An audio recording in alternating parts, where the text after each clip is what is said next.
இன்னைக்கான வீடியோ என்ன அப்படின்னா, ஈரான் இஸ்ரேல் ஒரு பஞ்சாயத்து போயிட்டு இருக்கு. ஸோ இஸ்ரேல் வந்து கரெக்டாக உள்ள மல்டிபிள் ஆங்கிளில் உள்ள இறங்கி பயங்கரமான ஒரு உளவு வேலை பார்த்து ட்ரோன்லாம் இருக்கு பார்த்தீங்களா, ஒரு கண்டெய்னர் முழுக்க ட்ரோனை இறக்கியிருக்காங்க. இறக்கி அடிச்சு எல்லா இடத்துலையும் கக்கூசு வந்து ஆய் போய்க்கிருக்கேன். அங்கே ஒரு ட்ரோனை இறக்கி ராக்லிங்ஸ் இறக்கியிருக்காங்க.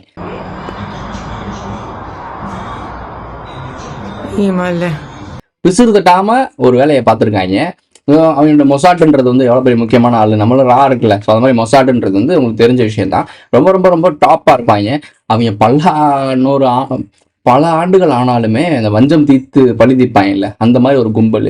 இப்போ இவங்க ஈராக்லையும் இதே வேலை நடக்குது. ஒரு ரெட் பிளாக் எழுதியிருக்காங்க. ரெட் பிளாக் எழுதிட்டாங்கனாலே வஞ்சம் தீர்க்க போறாங்கன்னு அர்த்தம். இது என்னடா இது, சபதம்ன்ற மாதிரி இருக்கு, ஏதோ ஒரு படத்தோட பேர் மாதிரி இருக்கு. சபதம் ஏற்றிருக்காங்க போல பழி தீர்க்கணும்னு சொல்லிட்டு. ஸோ இப்போ மேட்ருக்கு பார்ப்போம். இஸ்ரேல் வந்து ஈரான் அடிச்சிருக்கு. ஈரான் அடிச்சு அங்கே அணு ஆயுதத்துக்கு ஒரு மெட்டீரியல் தயாரிச்சுட்டு இருக்காங்க. இன்னும் கொஞ்சம் விட்டு போனால் 9 அணு ஆயுதம் தயாரிச்சிருவாங்க. அணு ஆயுதம் தயாரிச்சு அவன் உன் நாட்டில் போட போறது இல்லை. தான் நாட்டை சேஃப்டி, எல்லாரும் அணு ஆயுதம் வச்சிருக்கீங்க, எதுக்கு மற்ற நாட்டு மேலே போடுறதுக்கா? ஒரு சேஃப்டி பண்றதுக்காக தான் நாடு வந்து எங்க நாடை அசைச்சிட முடியாது, எங்கிட்டையும் ஒரு இவங்க என்னன்னா அச்சுறுத்தக்கூடிய ஆயுதத்தை உருவாக்கிட்டு தான் வெயிட்டேஜை காட்டுறாங்க.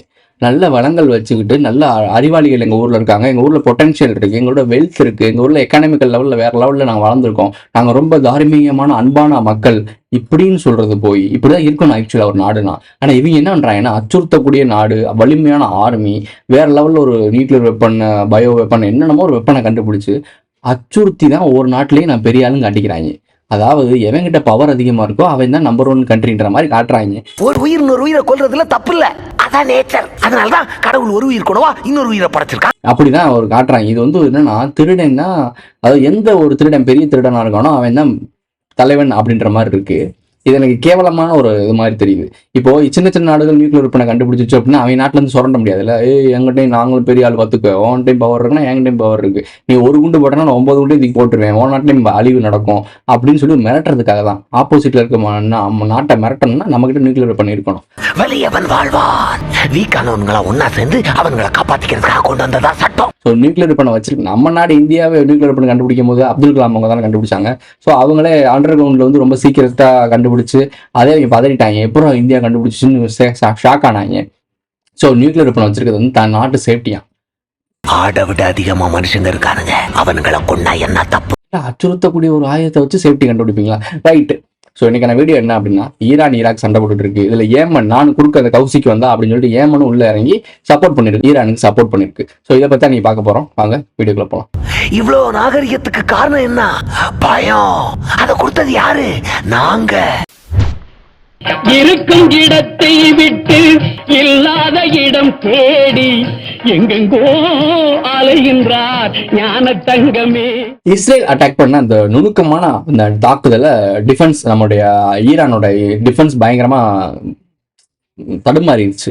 ஏன்னா அந்த அளவுக்கு நுணுக்கமா இப்போ ஒரு ஏர் டிஃபென்ஸ் இருக்குன்னா, ஒரு நாட்டில் வந்து நம்ம ட்ரோனோ இல்லை ஒரு ஏவுகணையோ இல்லை ஃப்ளைட்லேயே வந்து அடிக்கிறாங்க, ஜெட்லேயே வந்து அடிக்கிறாங்க அப்படின்னா ஒரு டிஃபென்ஸ் சிஸ்டம் இருக்கும். அது அலர்ட் ஆகி அதை வார்னிங் கொடுக்கணும். ராக்கெட் லேண்ட் அது உள்ள வந்து ராக்கெட் லேண்ட்ஸ் உள்ள வந்து அதை டிஃபென்ஸ் தடுத்துரும். ஒரு ராக்கெட் வருது, அந்த ராக்கெட்டை போய் தடுத்து நிப்பாட்டிடும், நாட்டு மேலே விளையாடாம பார்த்துக்கும். இவங்க என்ன பண்ணிருக்காங்க, போய் கடையை போட்டதே அந்த டிஃபென்ஸ்க்கு போகும்ல, அது அங்கே ஒரு பேட்டரி வச்சிருப்பானுங்களே, அதுக்கு எலக்ட்ரிசிட்டி கொடுக்குறது, அதை காலி பண்ணியிருக்காங்க. அடுத்து இந்த ட்ரோனை காலி பண்ணியிருக்காங்க, அந்த ராக்கெட்ஸை காலி பண்ணியிருக்காங்க. அதுக்கப்புறம் உள்ள இருக்க இந்த அல்ட்ராசோனிக்னு சொல்லுவாங்கல்ல, கண்டுபிடிப்பாங்கல்ல, வேற ஏதாவது ஐடென்டிஃபை ஃபிளைட்டு ஆப்ஜெக்ட் ஏதாச்சும் நம்ம நாட்டுக்குள்ள நம்ம எல்லைக்குள்ள வருதா அப்படின்னு கண்டுபிடிப்பாங்க. ரேடார். ஸோ ரேடார்ன்றது முக்கியமான ஏரியா இருக்க கூட ரேடாரை போட்டு தள்ளிருக்காங்க. எவ்வளவு நுணுக்கமா விளையாடுறியாம, திருட்டு பயில யூதன் அடிச்சுக்க முடியுமா? ஸோ உள்ள இறங்கி பயங்கரமா, டேய் நானே பெரிய திருடனுக்கு கையில் ஒரு நாடு கிடைச்சா அவன் சும்மா இருப்பானா? ஸோ அந்த மாதிரி உள்ள இறங்கி அடிச்சு நவத்திருக்கேன். ஒவ்வொரு இடமும் பிசு கரெக்டா. இப்போ எந்தெந்த இடத்துல இந்த எந்த நபர்கள் நம்ம தாக்கணும்னு நினைக்கிறாங்களோ இந்த ட்ரோன்ஸ்லாம், அந்த ராக்கெட்லாம் கரெக்டா அந்த நபர்களை மட்டும் தூக்கி சாப்பிட்டுருக்குன்னு சொல்றாங்க. இஸ்ரேல் தரப்புல இருந்து என்ன சொல்றாங்கன்னா, நாங்கள் வந்து ஈரான் மக்களை காப்பாற்ற வந்திருக்கோம், உங்கள் இருளில் மூழ்கிய நாட்டில் நாங்கள் வெளிச்சம் தர போறோன்றாங்க. காமெடி பண்ணிக்கிருக்காங்க. அவங்க நாட்டுல ஸ்டூடெண்ட்ஸ் எல்லாம் போராடிட்டு இருக்காங்க. ரிவெஞ்ச் எடுங்க, இஸ்ரேலை தாக்குங்கன்னு சொல்லி ரிவெஞ்ச் எடுத்துட்டு இருக்காங்க. யாரை காப்பாற்ற போற? அவன் நாட்டு மக்களை காப்பாத்துறதுக்கு உனக்கு என்ன தகுதி இருக்கு? நீ முதல் உன் நாட்டை நம்ம மக்களை காப்பாத்தி உன் நாட்டை சேஃப்டி ஆச்சுக்க. அது நான் அடுத்த மட்டும் காப்பாற்ற போறேன். முதல் உன் நாட்டை காப்பாத்தி நீ நிம்மதியா இருந்தா போதும், அவனை போட்டு இன்னொன்ற. உனக்கு பழைய பாக இருக்கு, உலக நாடுகளில் வேர்ல்டு வார் வரணும், அதுக்கு நீ பண்ற டிராமாக்கு என்ன சப்பா கட்டு கட்டுறாங்க பாருங்க. அந்த நாட்டு மக்கள் என்ன சொல்றாங்க அப்படின்னா, ஈரானுக்கு தான் சப்போர்ட் பண்றாங்க. எங்க நாட்டை நீங்க அடிச்சிட்டீங்க, நாங்க திருப்பி அடிப்போம் அப்படின்ற மாதிரி சொல்றாங்க. அவங்களுடைய முக்கியமான தலைமைகள் எல்லாம் போட்டு சொல்லியிருக்காங்க. இவங்க ரிவெஞ்ச் கொடுப்போம்னு சொல்லிட்டு அந்த ஜெருசலம்னு சொல்லுவாங்கல்ல, ஜெருசலம்ன்றது அங்க ரொம்ப புனிதமான ஏரியா, அங்கேயே அடிச்சிருக்காங்க. அதுல ஒரே ஒரு ஆள் இறந்திருக்காங்க. ஜெருசலத்துல இந்த ஈரான் வந்து இஸ்ரேல் தாக்கியிருக்கல, அதுல இருந்து ஒருத்தவங்க இறந்திருக்காங்க. ஏமனும் உள்ள சேர்ந்து சப்போர்ட் பண்ணி ட்ரோன் தாக்குதல் நடத்திருக்காங்க. அதுல ஒருவர் இறந்திருக்காங்க, 41 பேர் படுகாயம் அடைஞ்சிருக்காங்க. அதாவது சின்ன நம்பர் மாதிரி தெரியுதுல. ஆனா இஸ்ரேல் வந்து ஈரானை தாக்குச்சுல, நாங்க வந்து கரெக்டா உங்களுடைய தலைமைகளை நாங்க தாக்கணும், மக்களுக்கு அச்சுறுத்தல் நாங்க கொடுக்க மாட்டோம் அப்படின்னு சொன்ன பிராடுகார பயிலுக 320 மக்கள் படுகாயம், 78 பேர் இறந்திருக்காங்க, 320 பேர் படுகாயம் அடைஞ்சிருக்காங்க, சீரியஸ் கண்டிஷன்ல போயிருக்காங்க. 320 பேர் சீரியஸ் கண்டிஷன், 78 பேர் செத்துருக்காங்க இவங்களுடைய ஆளுமைக்காக. அவன் சொந்த நாட்டில் அணு ஆயுதத்தை அவன் தயாரிக்காம போறான். உங்ககிட்ட நியூக்ளியர் வெப்பன் இருக்கு, அவன்கிட்ட நியூக்ளியர் வெப்பன் இருக்கு. அவன் தயாரிச்சு உன் நாட்டில் போட போறேன்னு சொல்லி அவன் தயாரிக்கல. தனக்கு டிஃபென்ஸ்க்காக எல்லா நாடுமே எதுக்காக தயாரிச்சு வைக்குது? தான் நாட்டை காப்பாற்றிக்கிறதுக்கு, அச்சுறுத்தல்ல இருந்து தப்பிச்சுக்கிறதுக்காக தயாரிச்சு வைக்குது. ஸோ அப்போ நீங்க யாருமே தயாரிச்சுக்க கூடாது. இந்தியாவும் தயாரிச்சு கூடாது, இஸ்ரேல் தயாரிச்சு கூடாது, அமெரிக்கா தயாரிச்சு கூட, ரஷ்யா, சைனா எவனுமே தயாரிச்சு கூடாது. அதெல்லாம் பெரிய நாடுகள்லாம் தயாரிச்சுட்டா நீங்க என்ன இது என்ன சொல்றது, புள்ளி பண்றீங்களாடா சின்ன சின்ன நாடுகள்லாம்? எனக்கு புரியல. எனக்கு தடி எடுத்தவங்களாம் தங்களுக்கு காரணம் ஆயிடுவானா? நீ நாடு உருவாக்குறதுக்காக எத்தனை பேருக்கு உள்ள காயடிச்ச, எத்தனை ஊடுருவு போய் எத்தனை திருடர்களை பார்த்து இந்த இடத்த பிடிச்சுன்றது ஊருக்கே உலக அறிஞ்ச விஷயம்.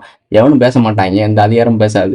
இவன் பெரிய திருடன், மொசாடுவங்கலாம் பெரிய திருடங்க, ரொம்ப மைனூட்டான ஆட்கள் இவங்கலாம். இப்போ இவங்க தாக்குனதுக்கிட்ட 320 பேர்கிட்ட படுகாயம் அடைஞ்சிருக்காங்க, 78 பேர் செத்து போயிருக்காங்க. இதுல நீ அடிக்கணும்னு நினைச்சவங்க மட்டும் தான் அடிச்ச. பொதுமக்கள் எப்படி இவ்வளவு பேர் பாதிக்கப்பட்டாங்க? நம்ம ஊர்ல ஒரு ஃபிளைட் கிராஷ் ஆச்சுன்னு பார்த்தோம், அதுல 300 பேர்கிட்ட இறந்திருக்காங்க. இந்த 300 பேர்கிட்ட இறந்தது நம்ம எவ்வளவு பெரிய சோகமான நிகழ்ச்சியா பார்த்திருக்கோம். அது ஒரு எரர், ஏதோ டெக்னிக்கல் எரர், ஏதோ ப்ராப்ளம்னால அது விழுந்து இறந்திருக்கு. இதுக்கும் என்ன டிஃபரெண்ட்? ஏன்னா உயிர் தானே எல்லாமே. இது டெக்னிக்கல் எரர்னால அழிஞ்சிருக்கு. அதுக்கே 1 கோடி ரூபா அனௌன்ஸ் பண்றாங்க. அது எல்லாருமே நாடே வந்து சோகப்படுறாங்க. பிரதமர் எல்லாம் வந்து பாக்குறாங்க. உலகமே நாடே பேசுது இதை பத்தி. ஒரு நாட்டுக்குள்ள அவன் நாட்டுக்கு சேஃப்டிக்காக ஒரு ஆயுதத்தை தயாரிச்சுக்கிட்டு இருக்கான். எல்லா நாடும் பண்ற வேலை தான் அவனும் பண்றான். ஸோ அவன் பண்றான்றதுக்காக, அவன் ஒரு முஸ்லீம் அப்படின்றதுக்காகவே அவனை அச்சுறுத்தல், தீவிரவாதம் அப்படின்னு ஆக்கி விட்டு, உலகம் முழுக்க ஒரு பிரம்மாண்டமான ஒரு காமெடியை கிரியேட் பண்ணி விட்டு அவனை அடிச்சு அங்க இருக்க பொதுமக்கள்ல 78 பேரை கொன்றிருக்கியே, இதுக்கு பேர் என்ன? இது ஒரு ஆக்சிடென்ட்ல இறந்து போனதுனால இதை யாரும் பலி எடுத்துக்க முடியாது. அந்த ஃபிளைட் ஓனர்ஸ் தான் பொறுப்பெடுத்துக்கணும். அதை எடுத்து அவங்க சரி பண்ணிக்கிட்டு இருக்காங்க. அது ஒரு விபத்து. நீ வேணும்னே அட்டாக் பண்ணி 78 பேரை கொண்டிருக்க, 320 பேரை காயம் அடைஞ்சிருக்காங்க. எந்த பயவழியும் எந்த யூடியூபரும் இது ஒரு தப்புன்னு பேசவே மாட்டாங்க. உனக்கு அவனை தாக்கணும்னா அவனை மட்டும் தான் தாக்கியிருக்கணும். நீ இறங்கி போய் சுட்டு கொண்டிருக்கணும், இந்த மாதிரி வேலை பார்த்துருக்கணும்ல. என்ன மைத்துக்கு ட்ரோன் தாக்குதுன்னு சொல்லிட்டு அங்கே இருக்க மக்கள் மேலே தாக்க ஆரம்பிக்கிறீங்க. ஏண்டா உங்க அதிகாரத்தை நிலைநாட்டிக்கிறதுக்காக, உங்களுடைய ஆளுமையை நிலைநாட்டிக்கிறாங்க, பொதுஜனத்தை ஏண்டா போட்டு தள்ளுறீங்க? இதுல ஒரு நியாயம் வேற. நாங்க ஒரு நாட்டாமைகள், அந்த இருள்ல மூழ்கி இருக்க நாட்டை நாங்க காப்பாற்ற வரோம். இருள்ல மூழ்கி இருக்கானோ, அவன் இருட்டுக்குள்ள மூழ்கி இருக்கானோ, இல்ல பாதாளத்துக்குள்ள வாழ்ந்துட்டு இருக்கானோ, அது அவன் பிரச்சனை, அவன் நாட்டு பிரச்சனை, அவன் பார்த்துருப்பான். அடுத்த என் குடும்பத்துக்கு தலைவருக்கு உனக்கு என்ன தகுதி இருக்கு? அவன் வேலையை பார்த்துட்டு பேசாம 7 வாழ வேண்டியதானே. உங்க நாட்டோட அதிகாரத்தையும் உங்க பலத்தையும் நிரூபிச்சதுக்காக நாங்க காசா பகுதியில் அடிப்போம், இவன் என்னன்னா யுக்ரைன் பகுதியில் அடிப்போம், இவன் என்னன்னா ஈரான் அடிப்பான், அங்கிட்டு பாகிஸ்தான் இவன் அடிப்பான், மாத்தி இப்படி சண்டை விட்டு சாக போறீங்களாடா? நீங்க சாகுறதான் மக்கள் தானடா செத்துக்கிருக்காங்க. இது எல்லாத்தையுமே ஒரு ஒரு ஒரு கணக்குல தான் பண்றாங்க. மனிதர்கள் ஒற்றுமையா இருந்துடக்கூடாது. மனிதர்கள் ஒற்றுமையா இருந்தாங்கன்னா எதிரிகளுக்கு வேலை இல்லை, அதாவது நாகர்களுக்கு வேலை இல்லை. ஸோ இதெல்லாம் பெரிய டாபிக், சொன்னா கேட்டுக்க மாட்டீங்க. எல்லா இடத்துலையும் எது மூலியமாவும் மக்கள் உயிர் பிரிஞ்சிச்சுன்னா அது தப்பு தானே.